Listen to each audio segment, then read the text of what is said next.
$45. Bo Carver folded the bills without looking at her. He tucked them into his shirt pocket the way a man tucks away something he has already stopped thinking about. His John Deere cap was faded to the color of old grass, and his voice, which on a good day could carry across 40 acres of standing corn, had gone flat and perfunctory the moment he called Lot 211. Grant Slater's voice came from somewhere behind her, loud enough for the whole yard. "You just bought yourself a tetanus shot. Lady." The laughter spread fast. "Not mean. Exactly." The kind that moves through a crowd when everyone has already agreed on something and only needs a signal to confirm it. Hazel Briggs did not turn around. She kept her eyes on the machine. "The case, I. 1660 sat at the far edge of the Champaign County equipment sale yard, separated from the other lots by a stretch of churned mud that nobody had thought worth filling in. It had sat through 3 consecutive sale cycles, maybe 4. Bo had stopped giving it a proper introduction. This cycle he had simply pointed at it from 20 feet away and said, "Lot 211, the resident, as is, where is, God help you." A few men had chuckled. Most had already turned back to the coffee thermoses on their tailgates. The machine was enormous, the way all combines are enormous. A cathedral of green steel and rust, but something was wrong with its proportions now. It sat low on the left side. One wheel sunk past the rim in the soft ground near the fence line. The grain tank lid had been folded back by some old storm and never closed again. The header was gone entirely, sold off or hauled away for parts, leaving the raw feeder house opening dark and empty. A curtain of dried bindweed hung from the undercarriage, long and brown, shifting faintly in the September air. She looked at it the way she had learned to look at every difficult machine since she was 12, not at what was broken, at what was still there. Grant Slater was still talking. She heard him say something about throwing good money after bad, something about widows and machinery, something that drew another ripple of laughter from the group near the feeder wagon. She did not process the specific words. She had spent enough years in enough rooms with enough men like Grant Slater to understand that the specific words were never the point. What mattered was the machine. Bo handed her a slip of yellow paper, the sale receipt, already water-stained at one corner. No handshake, no congratulations. He told her she would need to have it moved by Friday, and the way he said it carried the same weary pity as everything else about the morning. Like she had done something that required gentle handling, the way you are gentle with a person who has made a decision they cannot take back. She folded the yellow slip and put it in the front pocket of her canvas work jacket. She had driven out from Tolono in her 1969 Ford pickup, the one with the cracked passenger mirror and the heater that worked reliably only on the left side. The bed was empty. She had not brought a trailer because she had not known, coming into that morning, whether she would find what she was looking for. She had been watching Lot 211 for 6 weeks. Every Tuesday on her way back from the grain cooperative, she had slowed on Route 45 to look through the chain-link fence at the shape of the thing rusting into the fence line. 6 weeks of watching, 6 weeks of calculating. Now she walked towards it alone. The mud pulled at her boots with each step.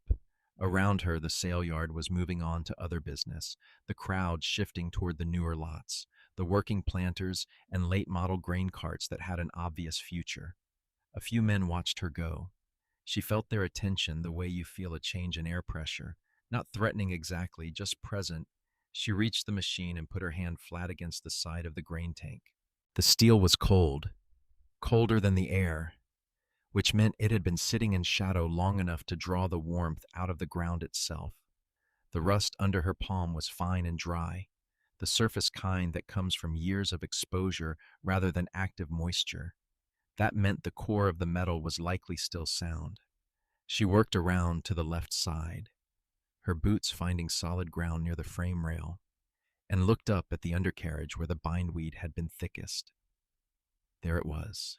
Below the operator platform, Half hidden behind a bracket that had been bent by some old impact and never straightened was a serial plate, a rectangle of brass, roughly 3 inches by 2, riveted directly into the frame. She could not read the numbers yet. The plate was thick with dried mud and old grease, but the brass itself caught a thin bar of September light, and even through the grime she could see the color of it. Brass, not painted steel, not the standard stamped aluminum of the production models. She stood very still. Her father's voice was somewhere near, the way it always came when she stood in front of a machine she did not yet fully understand.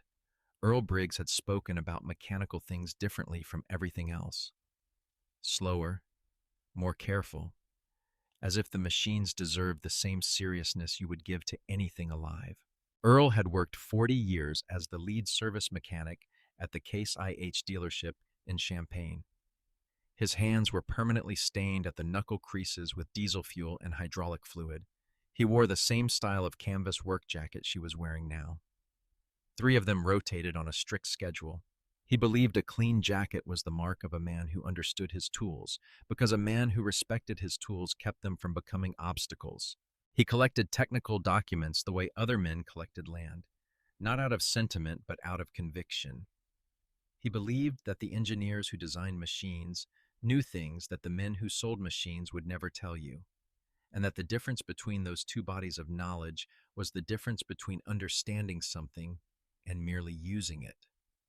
Every service bulletin, every field test memo, every engineering update that came down from the Case IH facilities in Racine, Wisconsin. Earl filed in a steel cabinet in the corner of his workshop. He labeled everything in careful block handwriting. He cross-referenced by model year and serial range. He noted discrepancies between the official manuals and the actual machines he worked on. Over 4 decades, he built something with no official name that amounted to the most complete private record of Case IH engineering history in Champaign County. When he died in 1969, Hazel's brother Wade took the farm tools.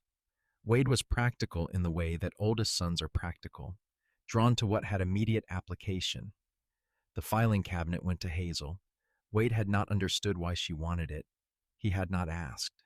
She had not grown up in the farmhouse kitchen. She had grown up in the workshop. While other girls her age were learning to preserve fruit and hem skirts, she was learning to read hydraulic schematics and set timing on a diesel engine. Her father had not set out to teach her. It had simply happened. The way knowledge moves between people who share a space and a silence and a common attention. She handed him wrenches. She cleaned parts in the solvent tank. She listened to the way he talked to himself when he was working through something difficult, the low, continuous murmur of a man testing each word before he committed to it, the way you test ground before you put your weight on it. She married Dennis Holden in 1953. He sold agricultural inputs, fertilizer, and seed treatment chemicals. And he had a salesman's ease with people, a lightness that made him good at county fairs and the kind of casual conversation Hazel had never found natural. She had liked that about him. Early on, she had thought it would balance something in herself. For nearly 20 years it had, in its way. In 1972, Dennis told her he was expanding his territory into the Springfield market. The real account of things arrived in pieces over the following months.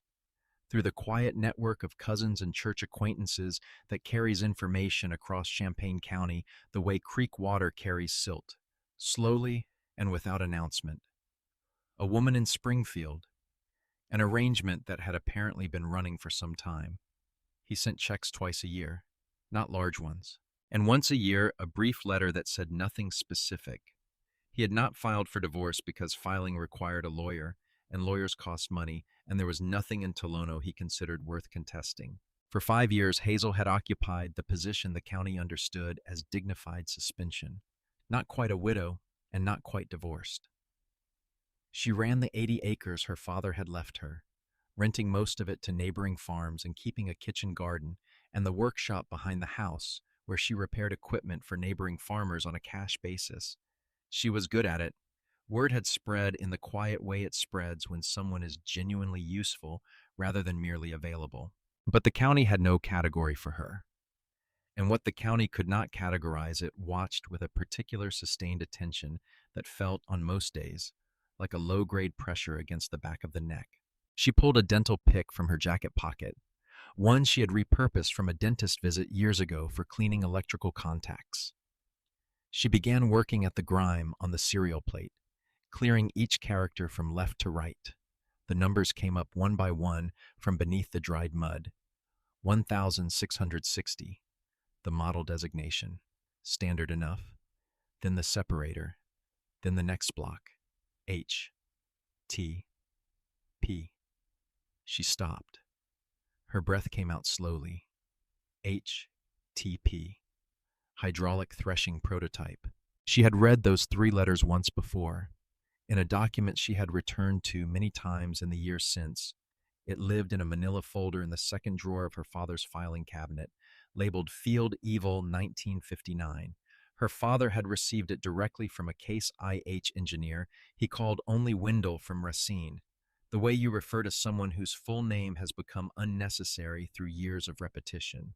The document was 41 pages, single-spaced, on cheap mimeograph paper, gone the color of old newspaper. Its title was Field Prototype Evaluation, Series 1, 660 Combine, Hydraulic Threshing Drum Configuration, Units 001 through 006. It described 6 experimental combines built in 1959 to test a new approach to the threshing drum, replacing the standard mechanical drive with a fully hydraulic system capable of infinitely variable speed and the ability to reverse direction under load, which would eliminate the catastrophic grain wraps that cost farmers hours every harvest. The hydraulic system came from industrial press technology rather than agricultural equipment, which was part of why it worked, and part of why it was expensive, and part of why Case IH had decided, in 1963, that the production costs could not be justified. All 6 units had been ordered recalled by 1964. The document said so in a final addendum written in different ink, as if added later. Units returned to Racine facility for disassembly, engineering data retained, physical units destroyed. Her father had circled the serial block in pencil, with the deliberate pressure of someone marking something important without damaging the paper. Units HTP-001 through HTP-006. Beside the circle, in his block hand, he had written watch cylinder pressure specs, non-standard pump configuration. If you ever see one of these, do not mistake it for a standard one, 660. Below that, in the same hand, Wendell said one was never returned, Champaign County. She finished clearing the plate. 1-660-HTP-003. The third of 6.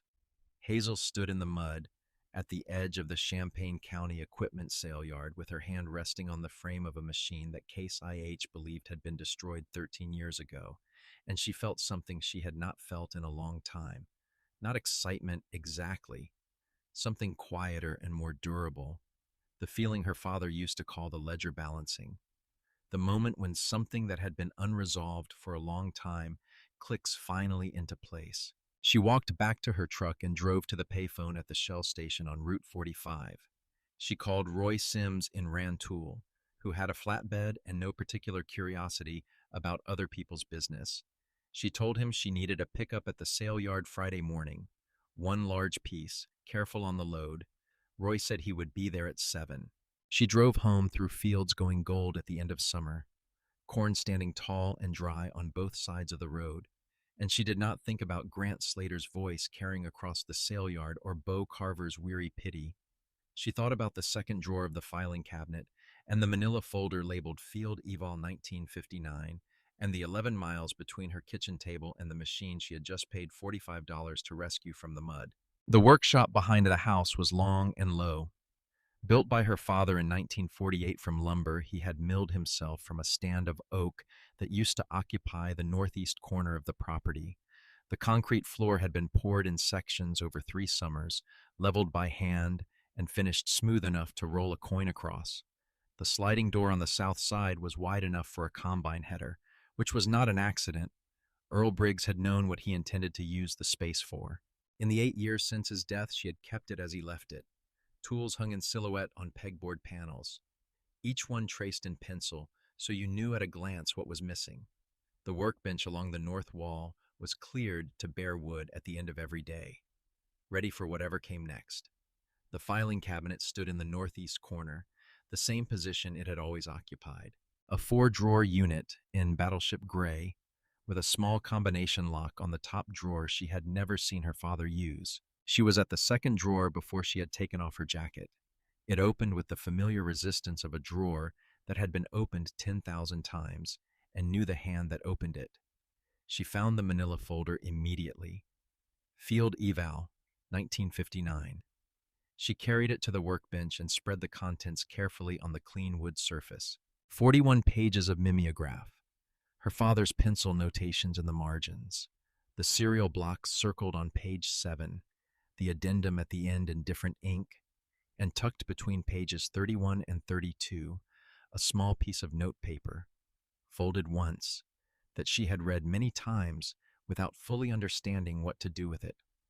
She unfolded it now, his handwriting in ink this time, which meant he had considered it carefully before setting it down. Wendell told me 003 went to the Decker place off Township Road, 800E. Cyrus Decker ran the field trial 61 to 63. Wendell doesn't think it came back. Earl, 1964. Township Road 800E was 7 miles from the Champaign County sale yard. Cyrus Decker had died in 1974. She had seen the notice in the Champaign News-Gazette, a 3-line item, survived by a daughter in Indianapolis. The Decker farm had been sold out of the family, equipment auctioned in 2 phases. Phase 2 had included 1 large machine, condition unknown, no header, buyer responsible for removal. She sat down on the wooden stool at the end of the workbench and looked at the 41 pages spread before her in the light of the single overhead lamp. Outside, the September evening settled over the fields without drama. A farm dog was barking somewhere on the Engel property to the east, 2 sharp barks, and then silence. Over and over, marking something only it could see. She began to read the document from the beginning, not for what she already knew, for what she might have missed. On page 9 was a technical description of the hydraulic pump configuration used in the HTTP series. The pump was a variable displacement axial piston unit, designated internally as the P77 series, sourced from an industrial manufacturer in Cleveland rather than from Case 1H's standard agricultural supply chain. It was mounted on a custom fabricated bracket bolted directly to the engine's power takeoff housing, not to the standard pump pad on the side of the block. The high-pressure output lines ran forward through the firewall on the left side of the machine, routed through a custom manifold block before splitting to the individual threshing drum motors. On page 14, in the original engineering text, rather than her father's hand, a note read, Units 003 and 004 were fitted with a revised pressure relief configuration after Units 001 and 002 demonstrated manifold fatigue under sustained high-temperature operation. Revised specification increases relief threshold from 2,400 pounds per square inch to 2,650 pounds per square inch. Revised units show no manifold fatigue in 200 hours of subsequent testing. She read that paragraph twice. The standard case, IH 1660, that had entered production in 1974 used a hydraulic threshing system derived from the HTP prototypes. She knew this because she had read the production service manual twice, and she had noticed both times that the description of the hydraulic pump configuration matched the HTP document almost word for word, with one difference. The production manual specified the pressure relief threshold at 2,400 psi. The original HTP document specified that 2,400 pounds per square inch had caused manifold fatigue and been revised upward to 2,650 pounds per square inch on Unit 003 and 004. She had read the production manual at the County Extension Office Library in Champaign, where they kept dealer service documentation for all major equipment brands. She had gone back twice to confirm what she remembered. She had asked the librarian if they had anything earlier than the 1974 edition. The librarian had checked and said no. She wrote this down in a new notebook, a spiral bound with a stiff green cover, in her father's block hand, which had become her hand somewhere over the years without her marking the transition. She wrote the date at the top of the first page, September 9th, 1977. Below it, the serial number, 1660-H-003. Below that, acquisition pending, underlined. Then she wrote the pressure relief discrepancy in full, with page numbers from both documents, and set the notebook beside the spread pages of the field eval folder. She worked until well past midnight, documenting the external surfaces of the machine from memory and from the photographs she had taken with the small camera she carried.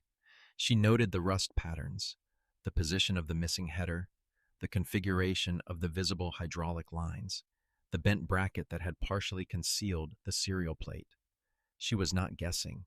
She was building the evidentiary record, the way her father had built his files, one confirmed fact at a time. Because the only thing that outlasted a man's opinion of you was a document he could not argue with. At some point, the dog on the Engel property stopped barking. She made coffee in the small percolator on the shelf above the parts washer, drank it standing up, and went to bed for 4 hours. She woke without an alarm, ate toast standing at the kitchen counter, and went back to work. That was how the first week passed. On the third day, a letter arrived. It came in a standard business envelope, return address printed rather than handwritten, a detail that told her everything before she opened it. Grant Slater Agricultural Equipment, Inc., Route 45 North, Champaign, Illinois. Inside was a single page on letterhead, dense with the specific kind of language designed to sound legal without necessarily being legal. It referenced an outstanding lien on the equipment designated as Lot 211 at the September 9th Champaign County equipment sale. A lien purportedly held by a previous creditor whose name Hazel could not trace to any record she had seen in the Decker estate documentation. It stated that the matter had been referred to the Champaign County Circuit Court for resolution. It requested, in language that was technically a request and functionally a threat, that the equipment be made available for inspection and potential recovery pending the court's determination.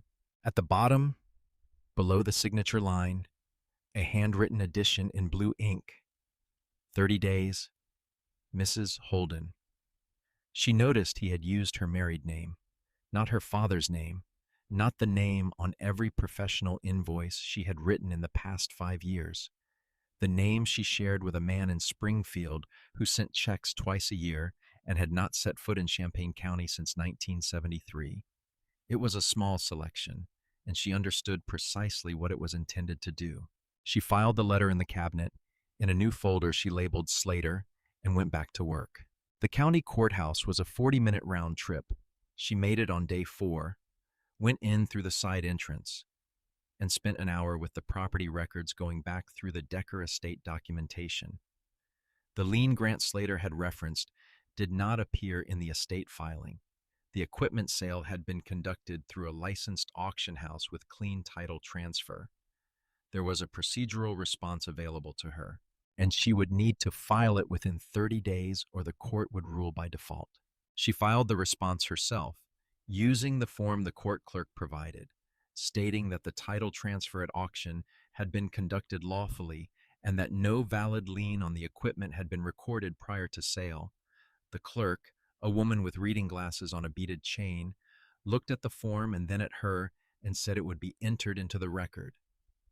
17 days left on the letter, then 16, then 15. She worked. Roy Sims had the flatbed at the sale yard at 7 Friday morning, as promised. He backed up to the fence line and looked at the machine for a long time without speaking. Then he asked where she wanted the cable run. She told him the rear axle frame, not the feeder house. The feeder housing might be compromised. He nodded as if this required no further explanation, which to anyone who understood the mechanics, it did not, and ran the cable where she said. The machine came out of the mud with a sound like a long-held breath releasing, followed by the scrape of steel on hard ground. The left wheel left a hole that immediately filled with brown water. Bo Carver stood at the gate with his arms folded and watched without expression. A few men who had not yet left the yard drifted closer to see what the fuss had been about. On Roy's flatbed, the machine looked both larger and more damaged than it had at the edge of the fence line. The rust ran differently in open light, more extensive on the right side than the left, which told her the machine had been parked facing northeast for most of its years outdoors. Inside the dark feeder house opening, she could see the remains of a collapsed bird nest and the corner of a burlap sack pushed in by some animal seeking shelter. She climbed up and made a slow circuit without touching anything, cataloging.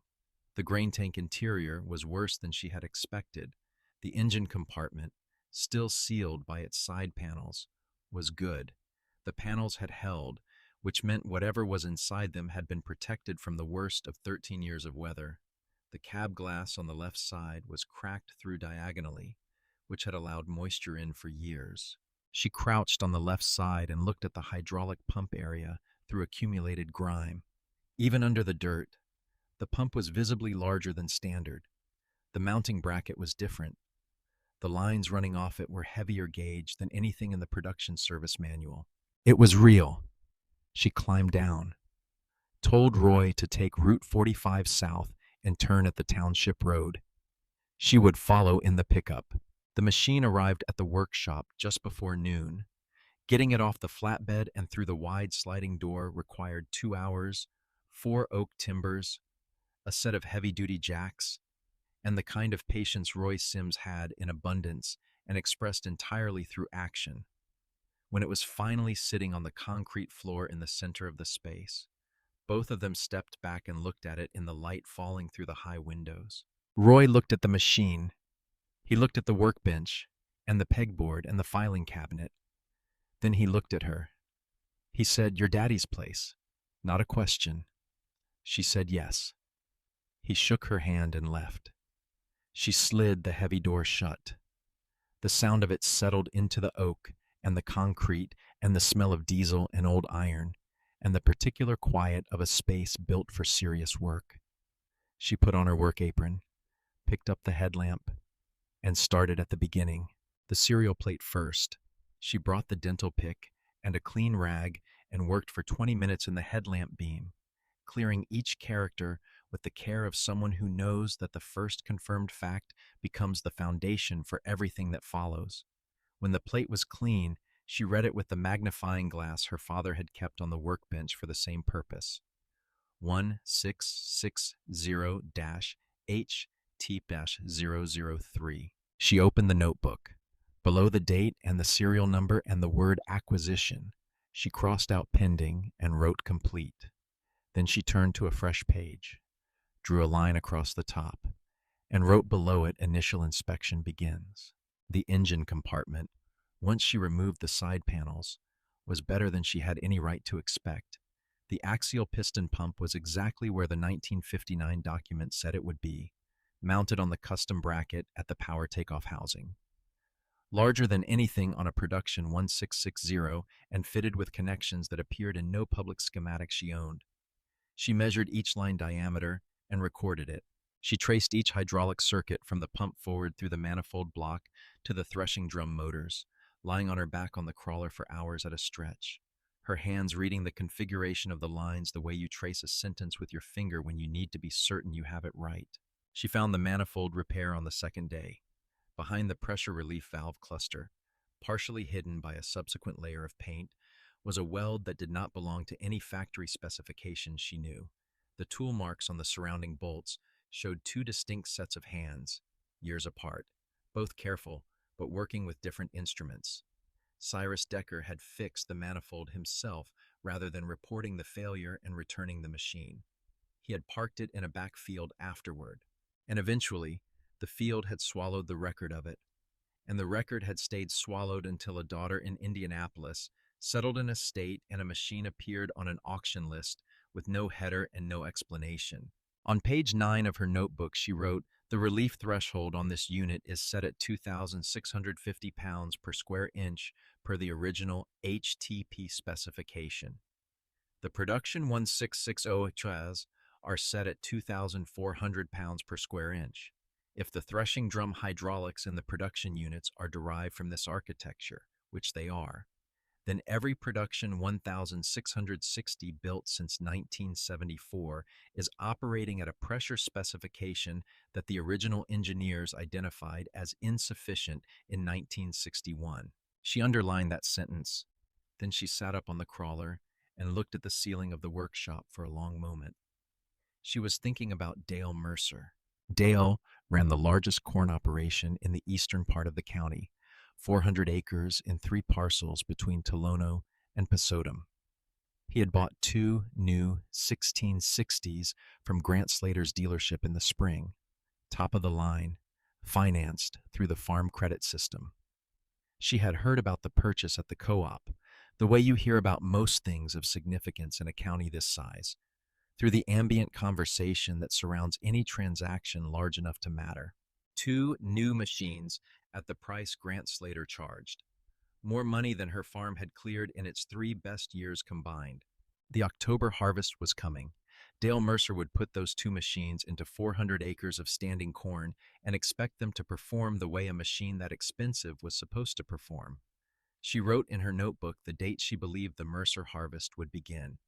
Then she looked at the calendar pinned above the workbench, the one from the Champaign Implement Supply House showing average first frost dates going back to 1940. She counted the days between now and then. Then she counted the days remaining on Grant Slater's letter. She closed the notebook and went back to work. Wade's truck came on the 4th evening, the bent exhaust bracket announcing him from the road. She heard it stop. She did not get up. He knocked once and opened the door without waiting, which was how he had always entered a room he considered partly his. Wade Briggs was 6 years older than his sister, broad through the shoulders, with the permanent squint of a man who has spent his life reading weather and distance. He farmed 320 acres of corn and soybeans outside Savoy, and he was serious about it. Not grim, but focused.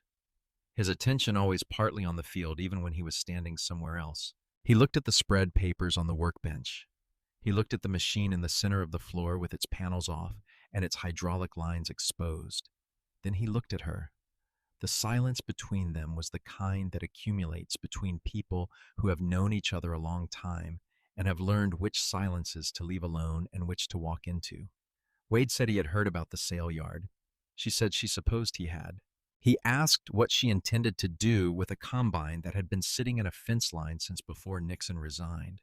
She said she intended to restore it. He said, restore it to what? She said that was a longer conversation than he had probably come for. He put both hands flat on the edge of the workbench, the way their father used to do when he had decided he was not going anywhere until something was settled.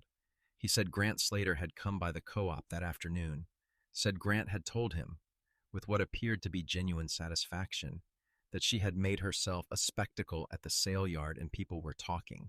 Not unkindly. Wade said, but talking. She asked if Grant Slater had sent him. Wade said no. He said Dennis had called. She was quiet for a moment. She asked what Dennis had said. Wade said Dennis thought she might be having some kind of a breakdown. He said Dennis had repeated the word breakdown several times in the conversation, the way a person repeats a word when they are trying to make it stick. He said Dennis had suggested that Wade look in on her. Hazel looked at her brother across the spread pages of her father's 41 years of careful attention, across a history that Dennis Holden had never known existed and had never been curious enough to ask about. And something settled in her chest.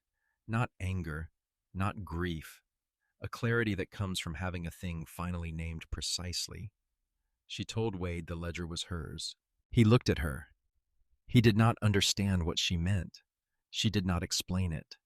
She watched him decide whether to push further, and she watched him decide not to. He straightened up from the workbench. He said Friday was the deadline for removal from the sale yard. She said she knew. He said if she needed a hand, she could call. His voice was flat when he said it, not offering warmth, just the logistics of being a brother, which was its own kind of thing. He left the way their father always left when a conversation had gone as far as it was going to go, without ceremony. She heard the C-10 back out of the gravel and the rattle of the exhaust bracket fade south toward Savoy. She turned back to the workbench. On day 14 of the 30, Dale Mercer's combine died at 6:40 on a Tuesday morning with 400 acres still standing. She did not know this immediately. The telephone rang at 7:30 while she was eating toast at the kitchen table before the day's work. The voice on the line was Wade's.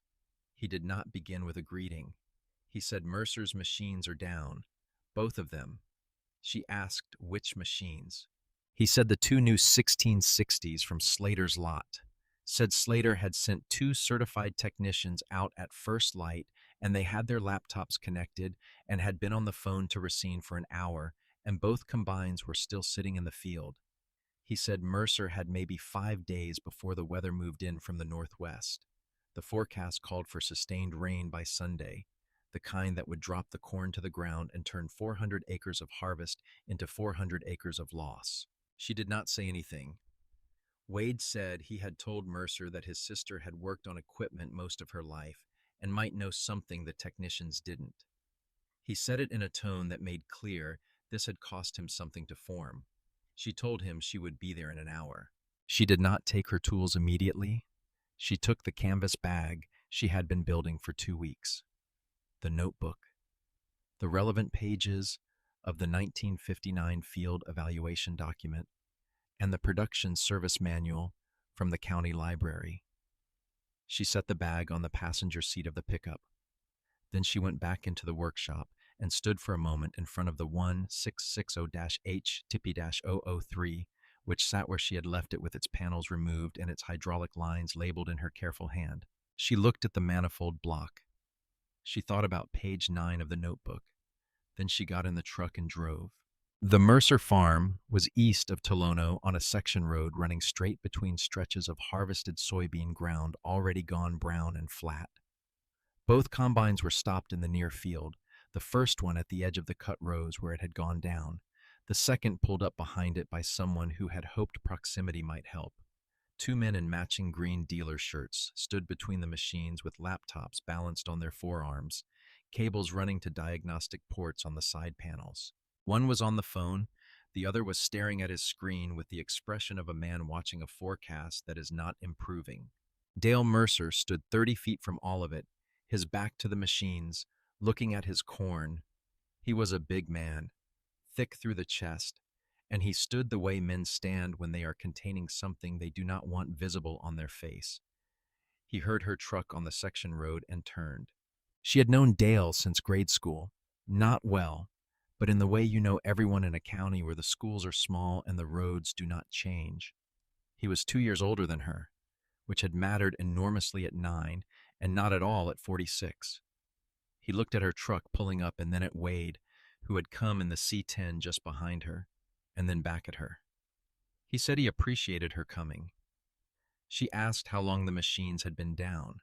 He said the first one threw a fault code at 6:40, and he had pulled the second from the field when the operator reported sluggish response in the threshing drum. He said the technicians had been there since 7:15 and had identified the fault as a hydraulic pressure sensor error, but could not clear it and could not identify the root cause. She asked if she could look. He said that was why he had called. She walked to the first machine.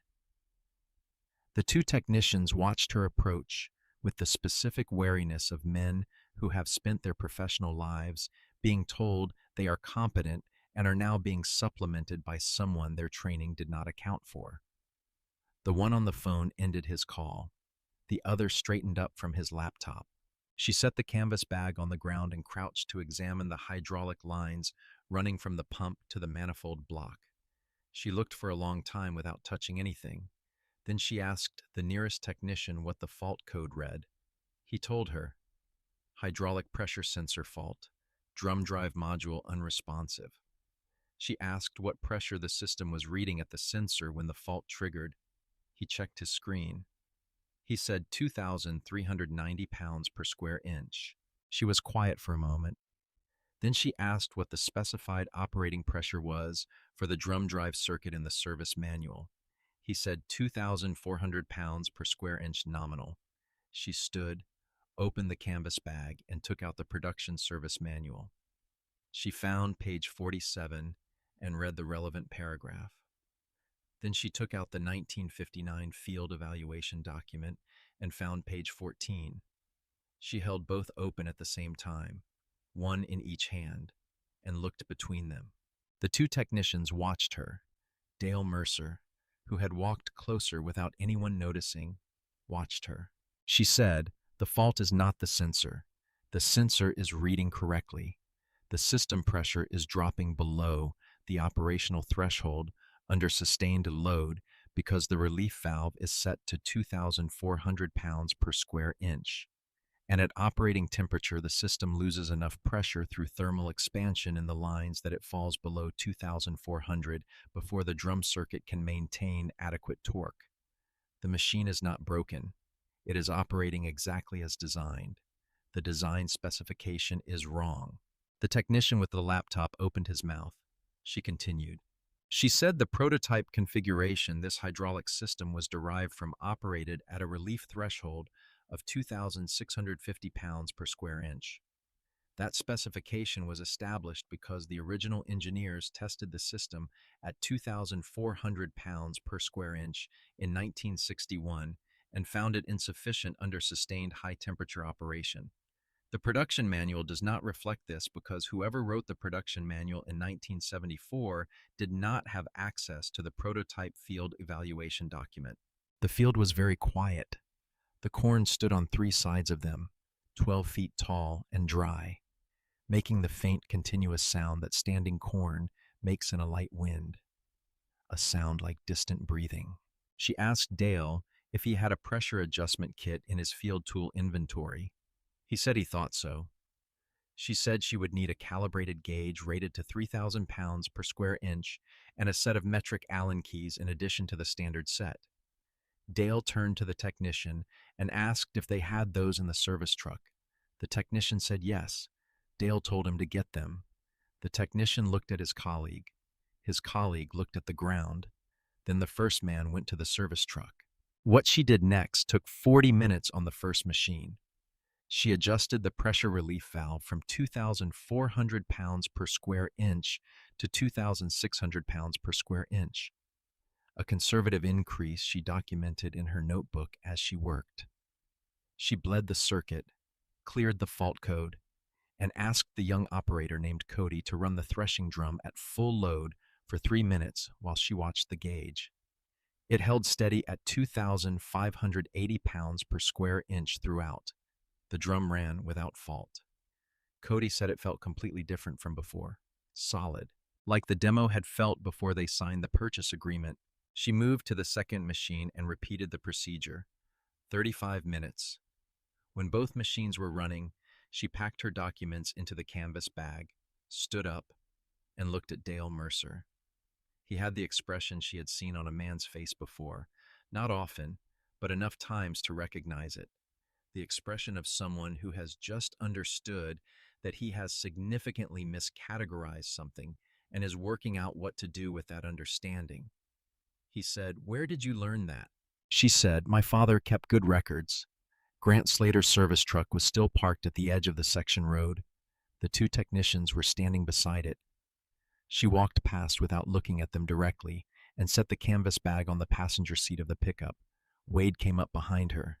He said, "That was something." She told him the harvest would hold if Mercer got his operators back in the field within the hour. She said the rain was coming Sunday and 5 days was enough if they ran 2 shifts. She said to make sure Dale called Slater about the other 1660s in the county, because there were at least 4 more operating under the same wrong specification, and it was better to find out before the harvest than during it. Wade started to say something. She got in the truck. She was most of the way back to Tolono when the full weight of it settled on her. The fault in the production 1660s was not a field anomaly. It was not something that had happened to Dale Mercer's machines because of how they had been maintained or operated. It was built into the design, present in every unit that had left any Case IH dealer's lot since 1974, present in machines running in August in Kansas and July in Indiana. A systemic error, invisible until the conditions were right to reveal it. And the complaints, if there were complaints, would have filtered back to Racine through dealers like Grant Slater, who had every incentive to classify a design failure as operator error or maintenance neglect. She pulled into her workshop gravel and sat in the truck for a moment with the engine running. The 1959 field evaluation document had been written by engineers who had already solved the problem Grant Slater was now watching his technicians fail to solve. The solution was on page 14, in a paragraph that no one in Racine apparently remembered existed, because the document was not in the official archive, because it had come to her father through Wendell, who had since retired or moved on or died, because the only copies she knew of were the one in her filing cabinet and whatever Wendell had kept for himself, and the only surviving physical proof that the solution worked. The only machine that had run 2 full seasons at 2,650 pounds per square inch and accumulated 200 hours of testing without manifold fatigue, was sitting on her workshop floor with its hydraulic circuits traced in her handwriting. She turned off the engine and went inside. That evening, she sat at the kitchen table with a piece of plain stationery and her father's fountain pen, the one with the broad nib he had used for correspondence he considered important. She addressed the letter to the Technical Archives Division, J.I. Case Company, Racine, Wisconsin. She wrote that she was writing in reference to the 1959 Field Prototype Evaluation Program for the Series 1660 combine, specifically the hydraulic threshing drum configuration designated HTP.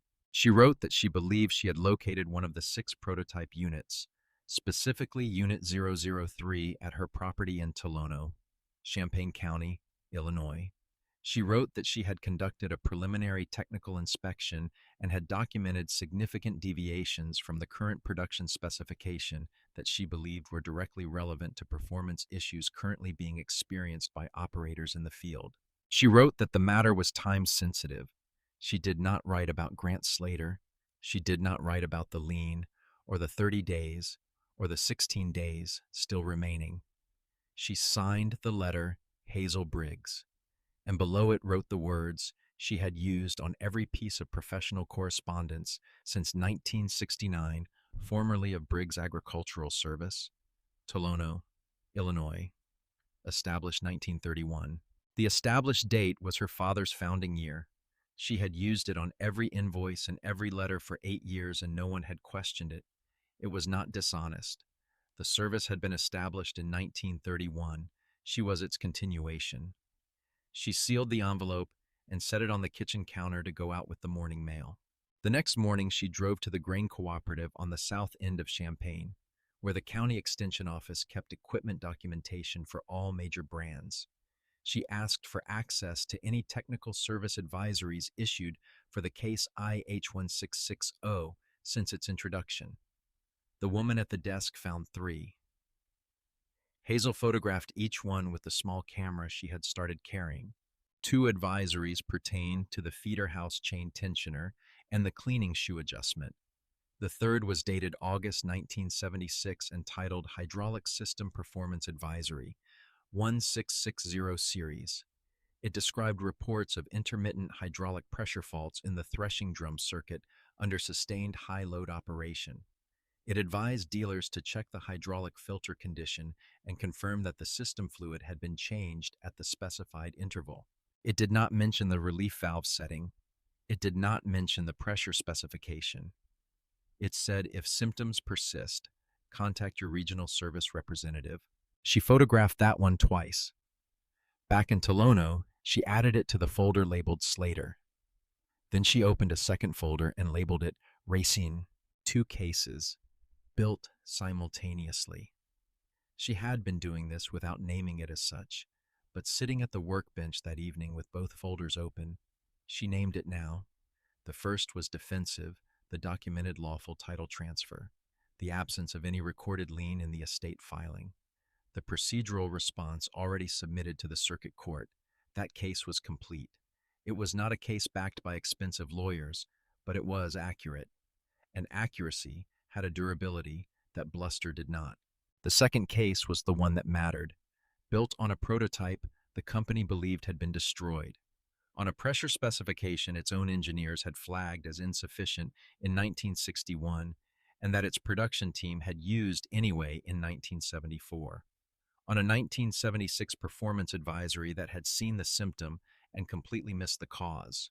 And on the fact that she had fixed two of those machines in a field in 40 minutes, while two certified technicians with laptops and a direct line to Racine had not been able to fix them in 4 hours. On day 22, Grant Slater came to the workshop. She heard his Cadillac on the gravel, a sound distinct from every other vehicle that came to her property. Too smooth, too even. The sound of a car that has never been asked to do anything genuinely difficult. She did not go to the door. She was in the middle of measuring the manifold block's internal geometry with a caliper, lying on her back under the machine, and she did not interrupt precise measurements for anyone. He knocked. She said she would be a moment. She finished the measurement, wrote it down, capped the pen, wiped her hands on a rag. Then she went to the door. Grant Slater was 41 years old and had the look of a man who had decided at 30 what success was supposed to look like and had been faithfully reproducing that decision ever since.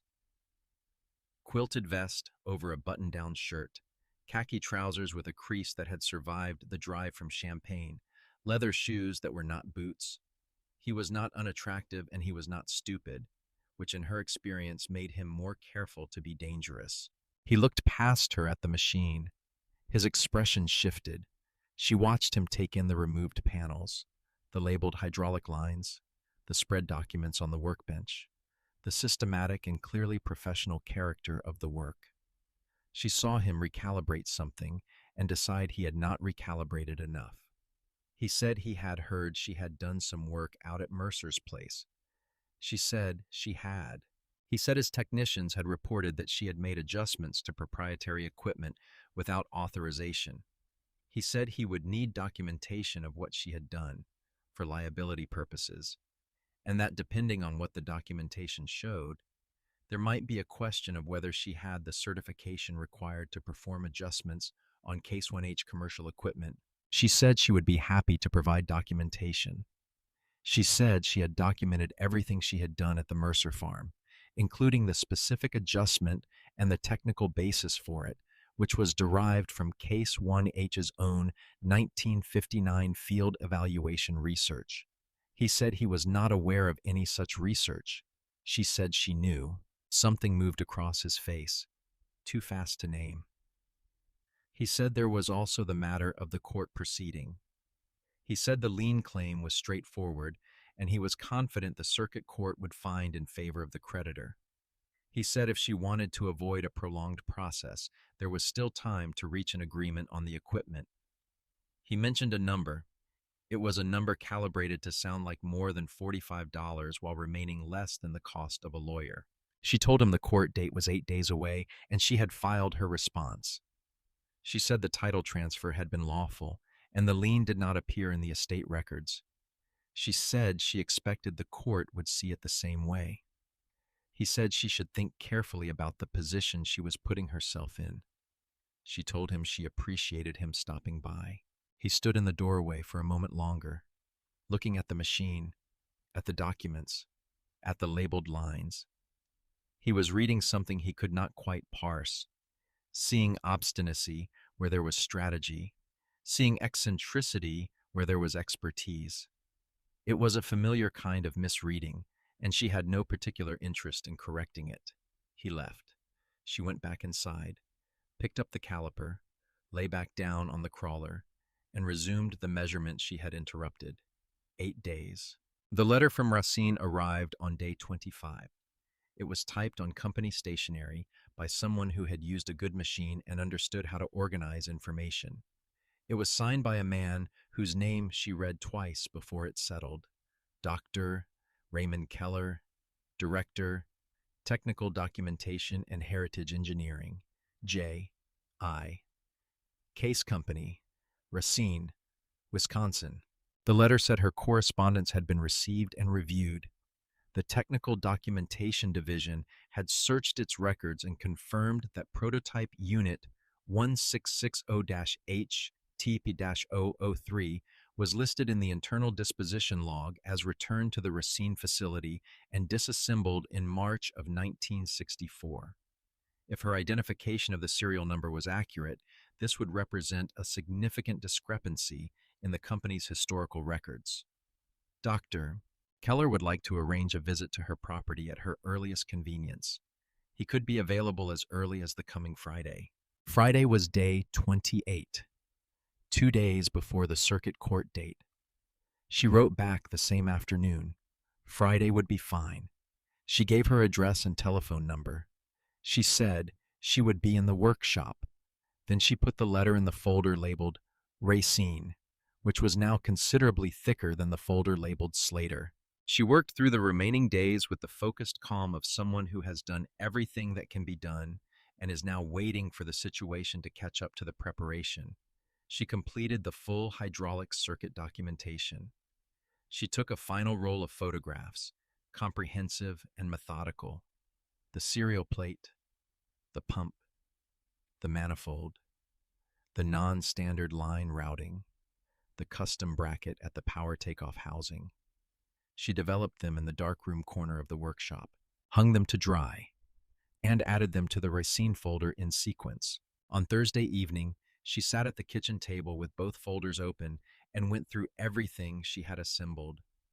The 1959 field evaluation document, her inspection notebook, now 67 pages, the photographs, the production service manual with its wrong number on page 47, the 1976 performance advisory, the documentation from the Mercer Farm adjustment, including the signed statement Dale had provided without hesitation 3 days after the fact.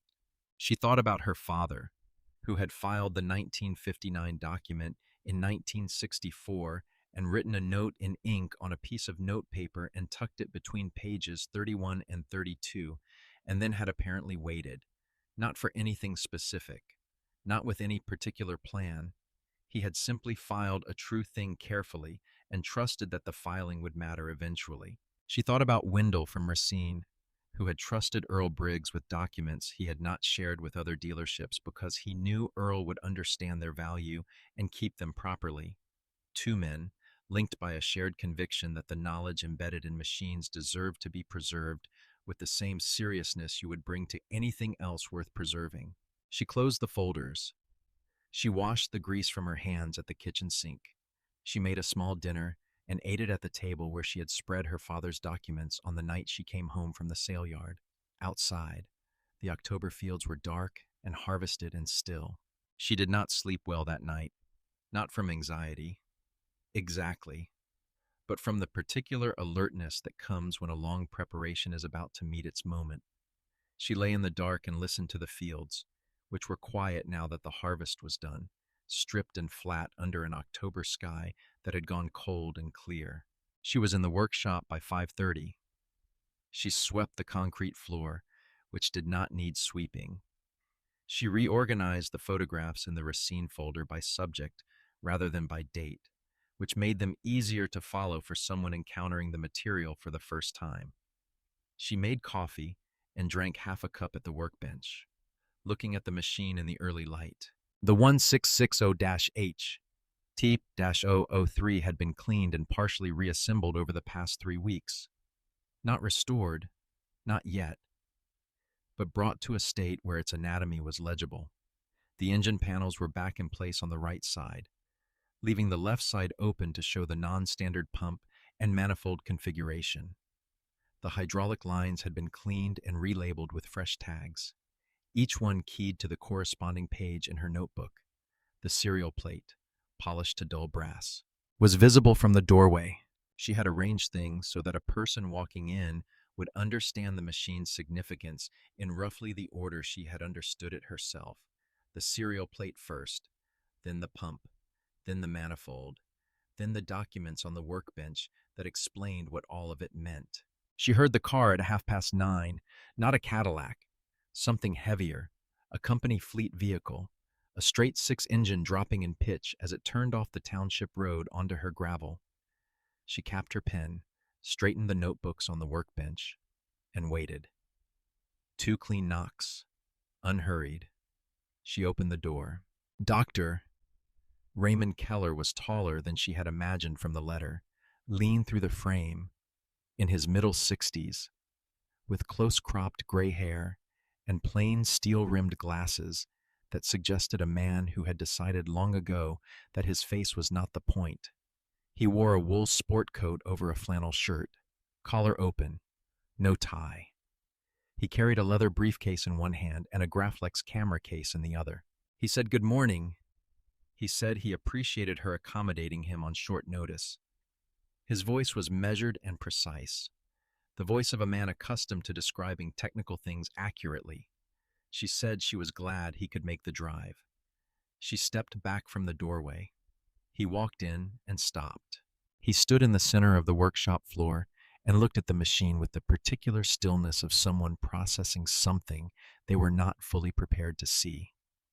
His eyes moved from the serial plate to the open left side, to the pump on its custom bracket, to the heavy gauge lines and their labeled tags, to the workbench with the documents laid out in sequence. He took it in without rushing, without performing comprehension he did not yet have. She let him look. After perhaps 2 minutes, he set the briefcase and camera case on the floor and walked to the left side of the machine. He crouched at the pump mounting bracket, his trousers making contact with the clean concrete, and studied the fitting configuration. He stood and traced one of the hydraulic lines forward with his eyes. He walked to the front and looked at the manifold block. Then he went to the serial plate and crouched again, closer this time, and read the stamped numbers with the focused attention of a man confirming something he needs to be certain of before he says it aloud. He said HTP-003, quietly, to himself as much as to her. She said yes. He straightened and looked at her. His expression was not the expression she had seen on most men's faces when they came to her workshop. There was no uncertainty in it, no recalibration of what she might be or what she might know. He had read her letter. Her letter had apparently told him enough.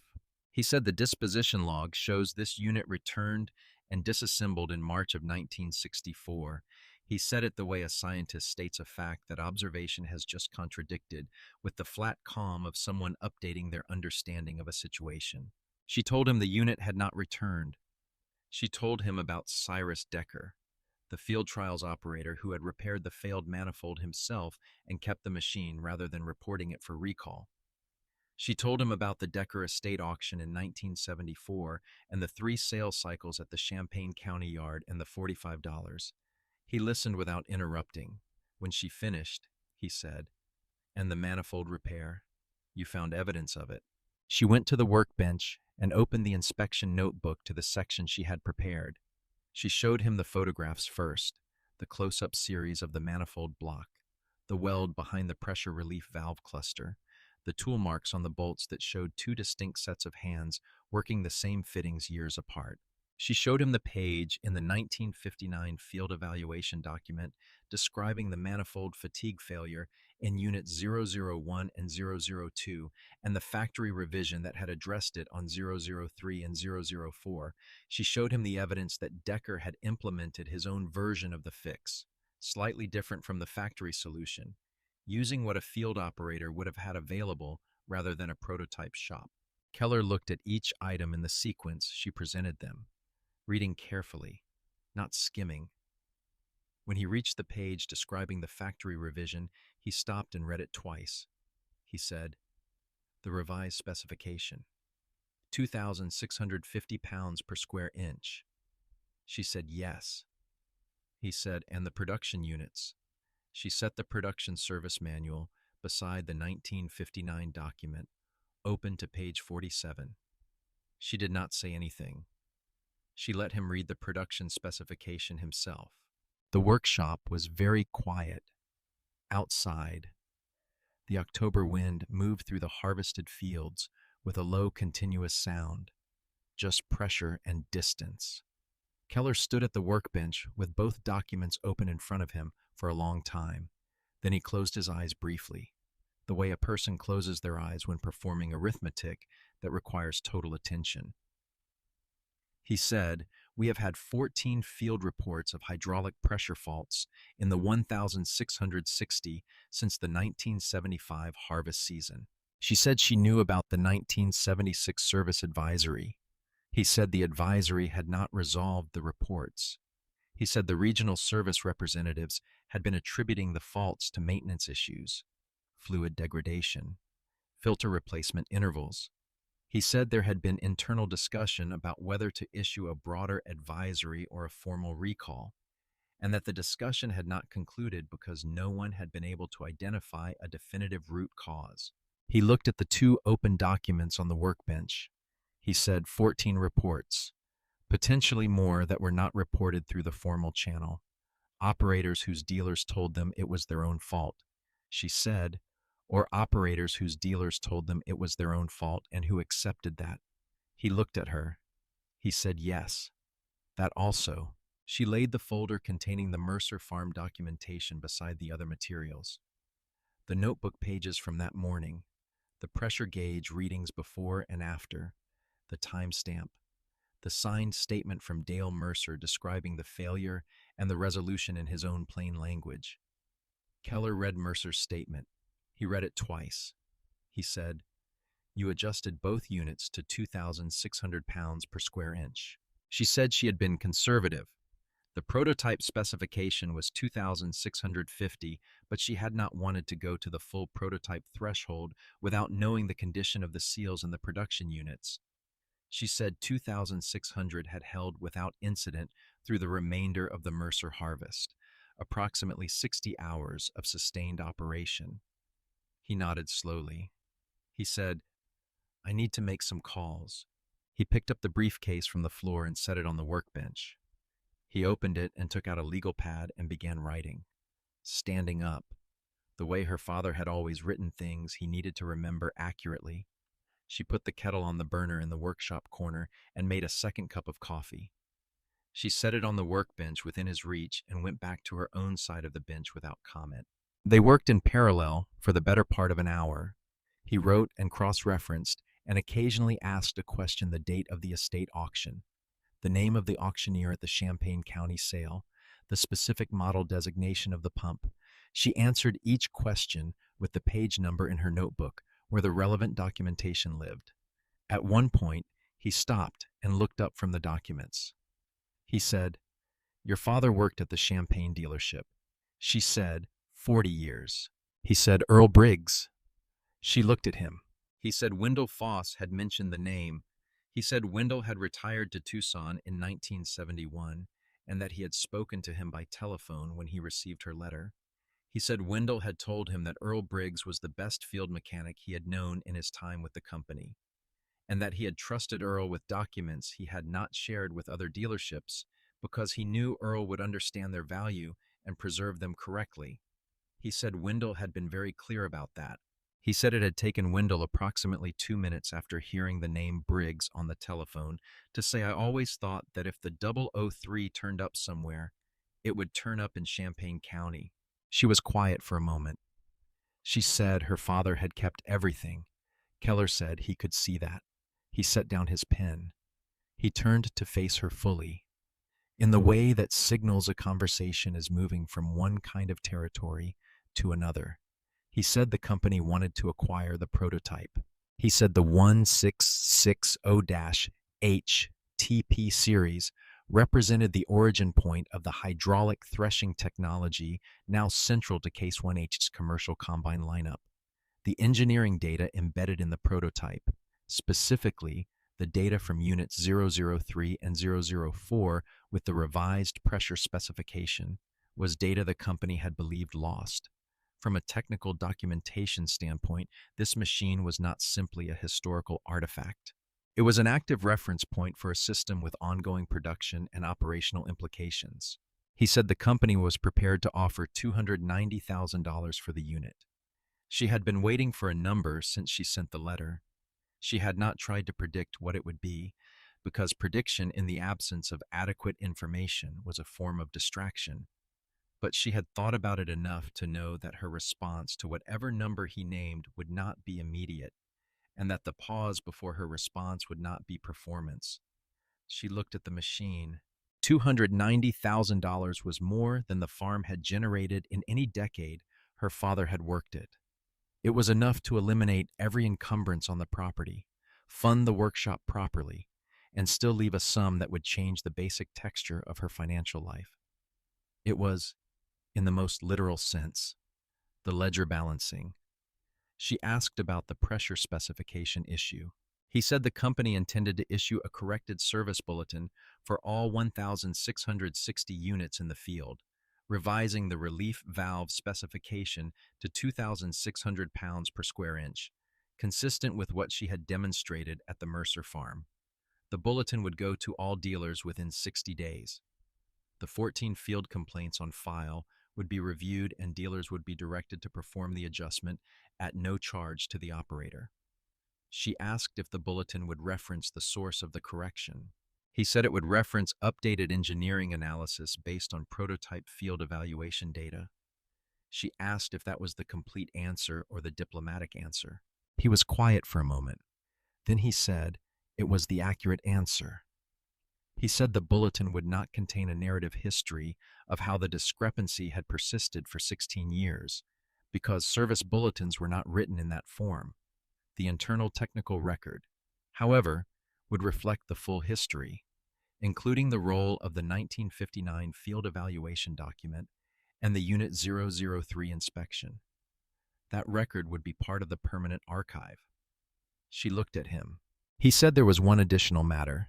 He said the company had a significant problem with its historical documentation. The prototype program from the 1950s and 1960s had generated an enormous amount of technical knowledge, and a substantial portion of that knowledge existed only in documents distributed to field mechanics and dealership service leads, rather than retained in the central archive.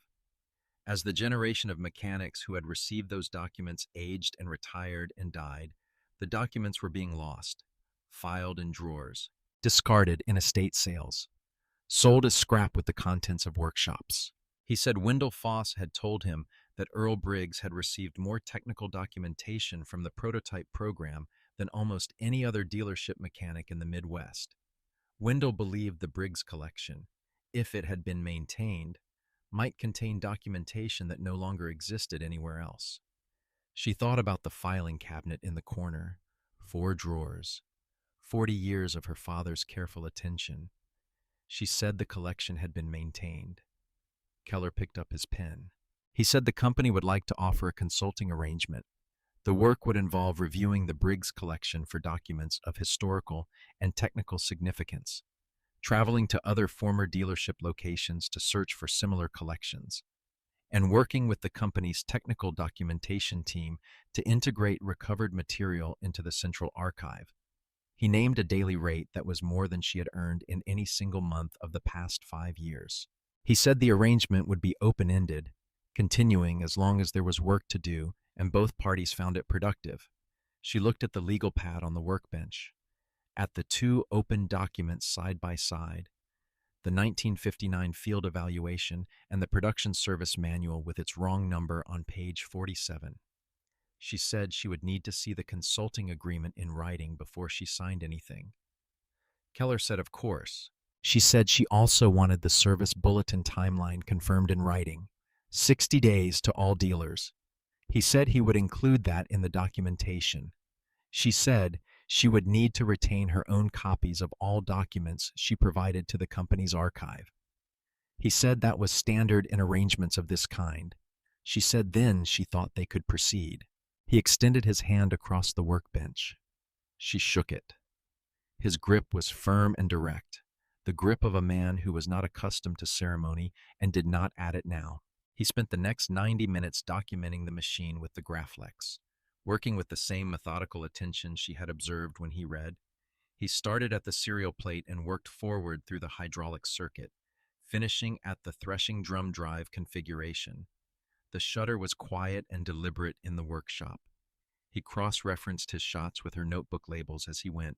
She stood to the side and answered questions when he had them. His questions were specific and grounded in technical understanding. The questions of someone who had spent years with engineering documents and knew precisely what visual evidence was required to support them. When he was finished, he packed the camera carefully, took the legal pad, and said he would be in touch within the week regarding the agreement. He said he wanted to also arrange for a professional assessment of the machine's restoration requirements before they finalized the acquisition terms, and asked if she would have any objection to a restoration specialist visiting in the next few weeks. She said she had no objection. She said she had her own documentation of the machine's current condition that the specialist was welcome to use as a baseline. He said he expected nothing less.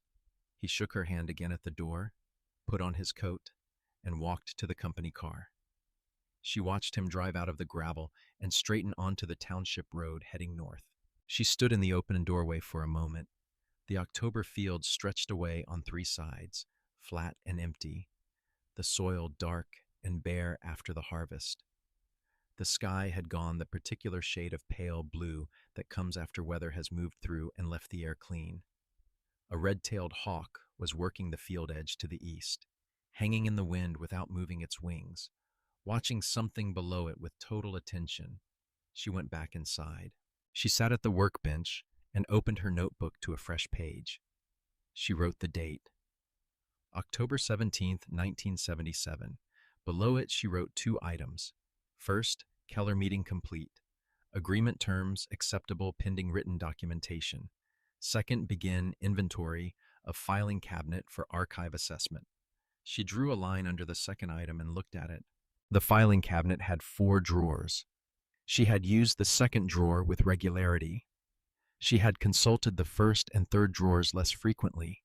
The fourth drawer she had not opened in perhaps 2 years. She got up from the workbench and went to the filing cabinet. She opened the fourth drawer. It was full, more full than she remembered. Files packed closely together. The tabs in her father's early handwriting, dates going back to the 1940s. She pulled the first file, labeled Moline Correspondence, 1947. Inside were a dozen letters, typed on thin paper, between her father and engineers at the case facilities, going back to before they were the people who would eventually build the 1660 when they were still making the machines the 1660's ancestors had descended from. She pulled the next file, Field Test Reports, Series 300 1951 to 1954. The one behind it. Hydraulic Development Notes, Wendell Foss, 1956 to 1962. She stood at the open drawer for a long time. Then she went to the kitchen, refilled her coffee, came back, and sat down on the concrete floor in front of the filing cabinet with the drawer open at eye level. She pulled the files one by one, building a catalog in her notebook, file by file, slow and careful, the way her father had taught her to work with anything that mattered. By the time she reached the back of the drawer, she had cataloged 31 files spanning 3 decades of private correspondence and technical documentation between Earl Briggs of Tolono, Illinois, and the engineering teams at Case and its predecessor companies. She sat on the floor with the catalog in her notebook and looked at what she had. The circuit court date came 2 days later. She drove to Champaign, parked on the street, went in through the side entrance. The courtroom was small and fluorescent and smelled of old wood and heating oil. Grant Slater was there with an attorney who carried a briefcase and the practiced posture of someone accustomed to making arguments in rooms like this. Grant sat with his arms crossed and his jaw set, the posture of a man who has already decided how things are going to go. The judge was a woman named Hendricks, in her 50s, with the measured attention of someone who has heard a great many things in small claims matters and is not often surprised by them. The attorney presented the lien claim. He referenced the creditor whose name Hazel had been unable to trace in any estate records she had found. He spoke about chain of title and outstanding obligations and the importance of protecting established commercial interests. Judge Hendricks asked for the lien documentation. The attorney produced it. She looked at it. Then she asked when the lien had been recorded. The attorney said it had been recorded on September 11th. She looked at the sale receipt date, September 9th. She asked the attorney to explain how a lien recorded 2 days after a completed and lawful sale could encumber a title that had already been transferred. The attorney began a sentence about the timing of recording versus the timing of origination. Judge Hendricks held up one hand. She said the title transfer at the September 9th sale was documented and lawful. She said a lien recorded after the transfer date could not retroactively encumber a title already transferred under Illinois Commercial Code. She said the claim was without merit and she was dismissing it.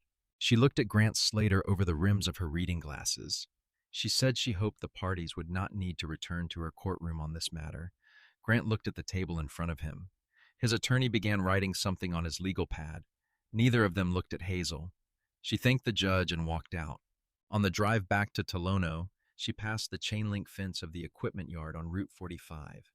The depression in the ground near the fence where the machine had sunk into the mud was still visible, a dark, low place in the soil that had not yet fully recovered. She did not slow down. The news moved through Champaign County the way news always moved, along the channels of the cooperative and the diner and the telephone.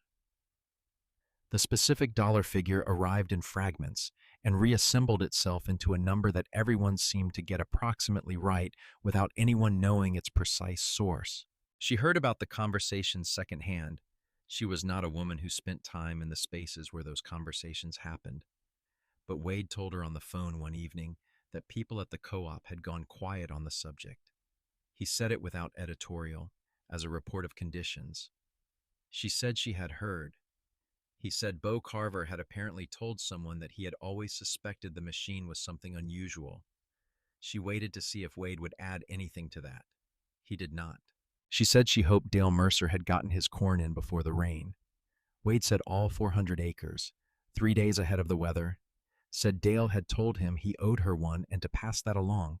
She said it was the machine, not her. Wade said, "No, it wasn't." There was a pause on the line, the kind of pause between people who have said something true and do not need to add to it. She asked how his soybeans had come in. He said better than last year. He said he was thinking about adding another 80 acres in the spring if ground to the south of his parcel came up for lease. She said that sounded reasonable if the drainage held. He said he had been looking at the case IH1460 for next season. She told him to pull the service advisory history before he signed anything and make sure the hydraulic specifications matched across all documentation, not just the sales material. He said, "You'd think a man would know to do that by now." She said, "Yes, you would think." He laughed, short and genuine. She had not heard him laugh in a long time. The written agreement from Racine arrived on a Tuesday, 12 days after Keller's visit. It was thorough and fair, written in language that was technical where it needed to be and plain where it could be. The acquisition price was confirmed at $290,000. The consulting arrangement was set at the daily rate Keller had described, with provisions for travel and documentation expenses. The service bulletin timeline was confirmed at 60 days to all dealers, with an internal note attached confirming that the technical record would reflect the complete history of the pressure specification issue and its resolution, including the role of the 1959 field evaluation document and the Unit 003 inspection. She read the agreement twice. She marked 2 places where she wanted clarification, sent the questions back to Racine by letter, received answers within the week. The answers were satisfactory. She signed the agreement on a Thursday morning at the kitchen table and mailed it the same day. Dennis Holden's letter arrived on a Friday. She recognized the Springfield return address before she opened it. Inside was a brief note in Dennis's handwriting, which she had not seen in nearly 2 years and which had loosened in the letter forms, less careful than it used to be. He said he had heard about the case IH matter and thought they should talk about their arrangement, given the changed circumstances. The word arrangement was underlined, lightly, as if he had pressed harder and then thought better of it. She read the note once. She put it in the kitchen drawer where she kept utility bills and things that required a response at some future date. She did not set a date. She called her father's former lawyer in Champaign, a man named Albright, who was now in his 70s and still practiced 2 days a week. She told him she had a personal legal matter that needed attention. He said he had time Friday afternoon. She drove to Champaign on Friday and sat in his office for 90 minutes, and when she came out, she had retained him to handle whatever communication required handling. She did not hear from Dennis again.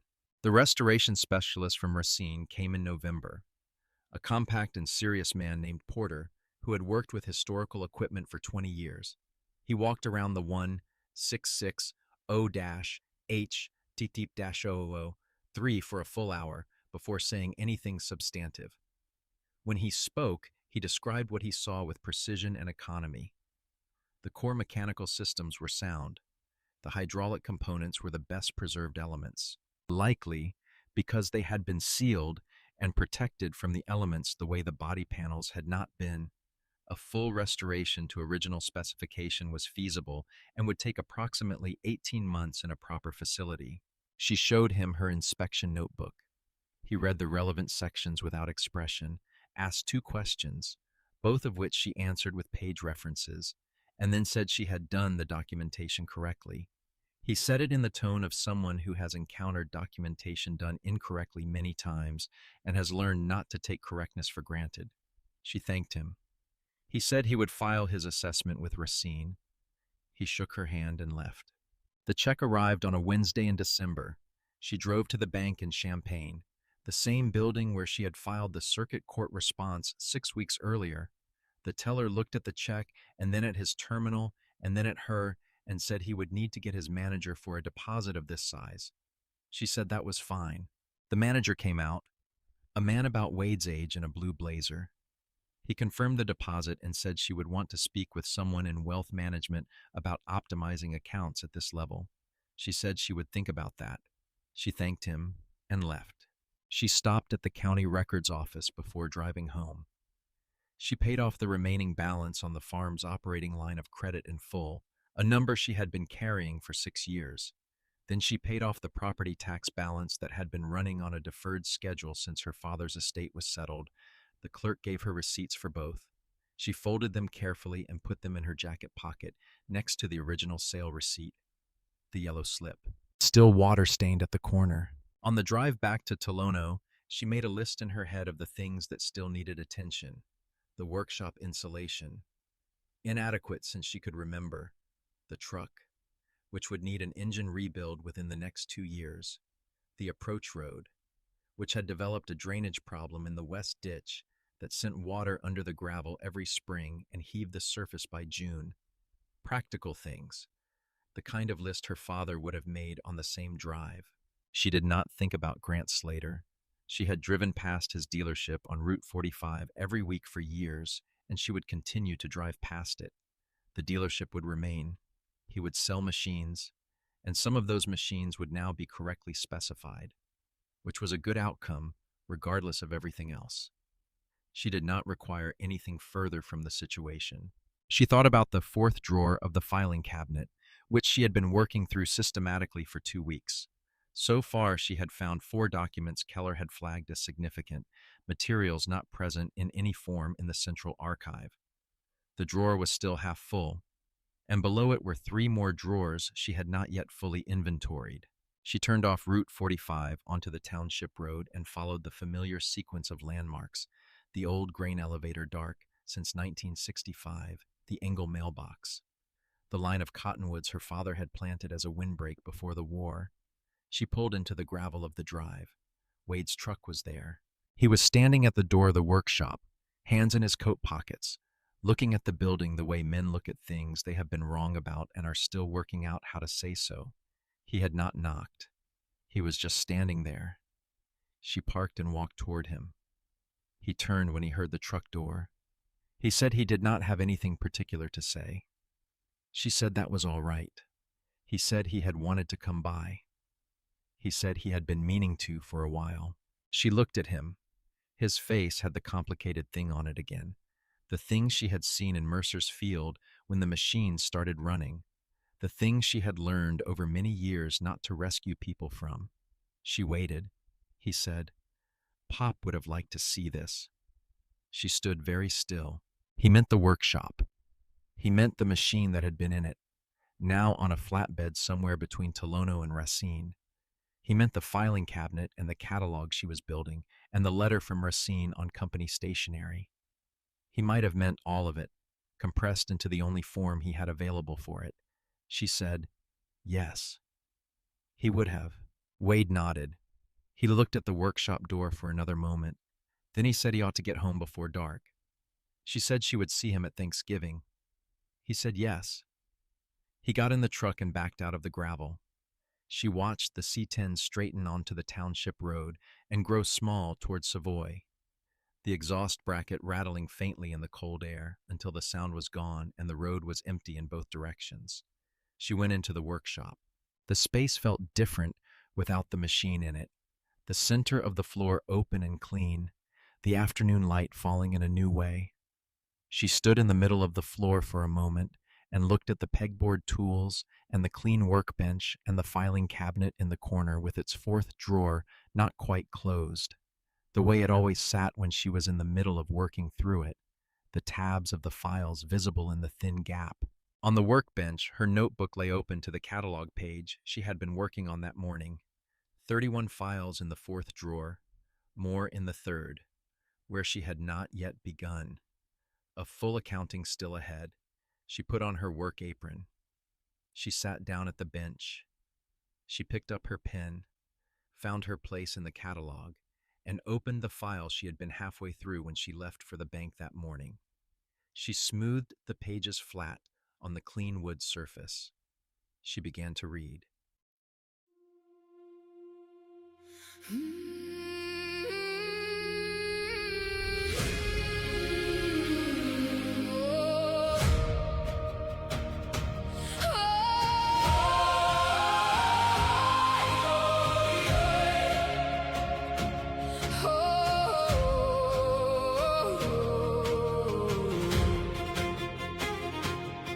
When I was young, I chased the horizon. Certain peace was waiting there. I thought the storms were wrong turns taken, and every burden was unfair. So I spent years fighting the mountains, cursing every winding road, never seeing that the struggle was the thing that made me grow. The eagle learns within the wind, the oak grows strong beneath the snow, and every soul that's worth becoming must walk where harder paths may go. The road was never meant to be easy, the storm was never meant to pass. The waves were not there to stop me, they were there to teach me how to last. Every trial is part of the journey, every scar becomes a guide. The mountain is not in my way, the mountain is the reason for the climb.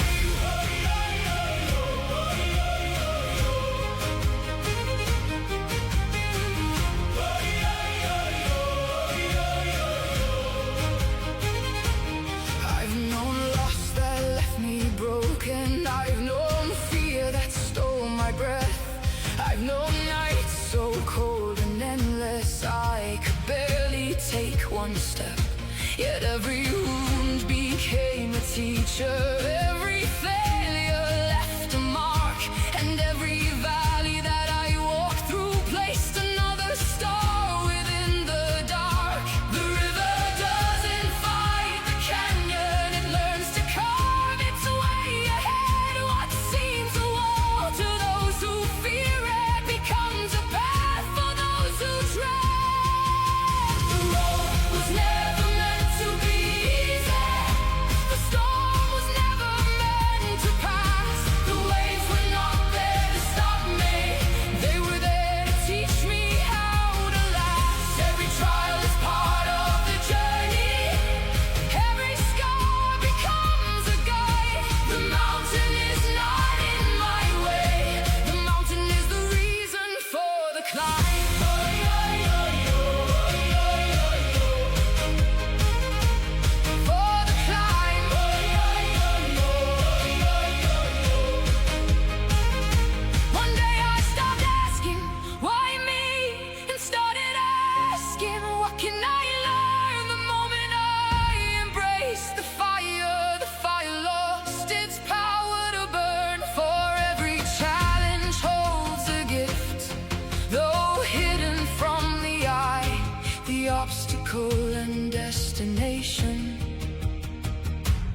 never separate all this time.